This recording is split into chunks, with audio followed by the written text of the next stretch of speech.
Hey guys, welcome back to another video. Today I'm going to be giving you manga that I believe are better than their anime adaptations. Now, I got the idea for this video when I was reading Jujutsu Kaisen, and I was thinking to myself, man, I'm really loving the manga. In fact, more than I liked watching the anime. Now, I didn't know exactly why that was at first, but when I started really thinking about it, I think it comes down to three main things. Those are the pacing, the paneling, and the art style. The art style in Jujutsu Kaisen is really, interesting and fun to look at and read. I really love the way it's illustrated, especially during stuff like fight scenes. I don't know how exactly to describe it, but you'll see it on screen. Is the way the fights are shown, the fast attacks and fast punches. Instead of just drawing solid hands, it's like a bunch of lines, kind of, and it's really interesting in my opinion. And then also the pacing is way better in the manga than in the anime, in my opinion, because in the manga, scenes feel fast-paced and everything feels like it flows good, while in the anime, some scenes get dragged out unnecessarily long and it starts to get a bit boring to watch. And then also, the paneling really helps it, flow better, and is really unique to me, because some panels in the manga are just text, while others are illustrations, and I'm not sure why, but I personally think that that's really cool. My next example is one that a lot of you will agree with, and that is One Piece. Now, the One Piece anime is, to be honest, just completely horrible compared to the manga, and that's because of the pacing.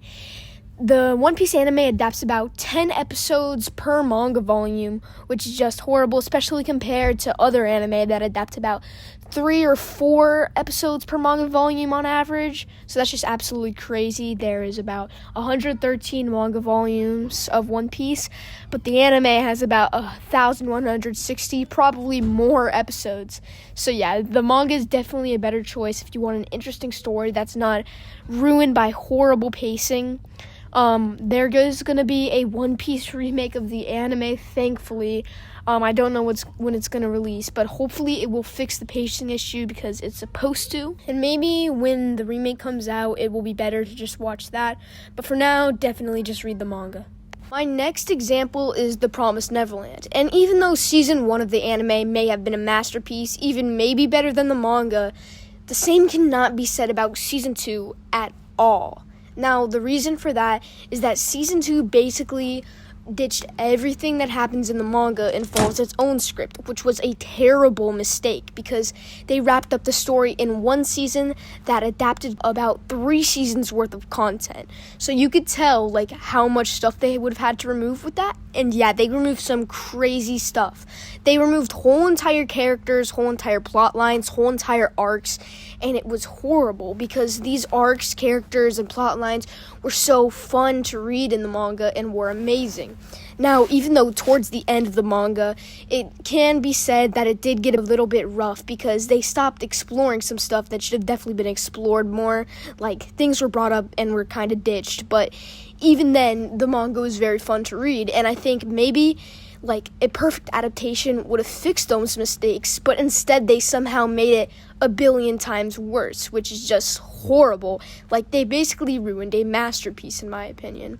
So that's why the manga for The Promised Neverland is definitely better than the anime. And now let's move on to the last manga that I think is better than its anime. My next example is actually going to be part 2 of Jojo's, and the reason I think the manga is better is because there were a lot of manga scenes that were cut out that really helped the story kind of shine. And my best example is that in part 2, the Red Stone of Asia is purposely put on the train by, I think, SCDC, who is trying to get it to Cars and Wamu. So Jojo and the others try to track down the train that is heading to Switzerland so they can get the Red Stone of Asia back. And in the anime, we don't actually see them catching up to the train for whatever reason, even though it helps things make a lot more sense. But in the manga, we do see it. And when it happens in the manga, Jojo and the others catch up to the train, and they see the Germans actually boarding the train. And then the Germans get off, holding the Red Stone of Asia, and then offer an alliance to Jojo's and the others to keep the Red Stone of Asia away from the Pillar Men.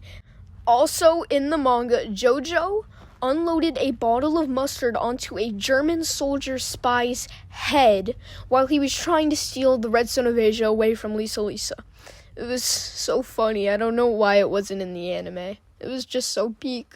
There are multiple other examples inside of Part 2's manga. Those were just the ones I wanted to use. Anyways, I do have one final point for why I believe the manga is better, and that's because of the art. The art in the manga is really great, and I really love these colored pages that we see every once in a while. Now, even though the whole entire anime is colored, the colored pages in the manga really feel special in some way. I don't know, they're just very interesting to look at. Anyways, that is going to be all for today's video, so if you enjoyed it, make sure to like and subscribe. Also, if you're a true manga and anime fan, then you should definitely join the Discord server in my bio, because it's a manga and anime-centered server, and it has about 75 people in it. It's very active and very fun. If you do, if you don't, either way, have a good day or good night, and goodbye.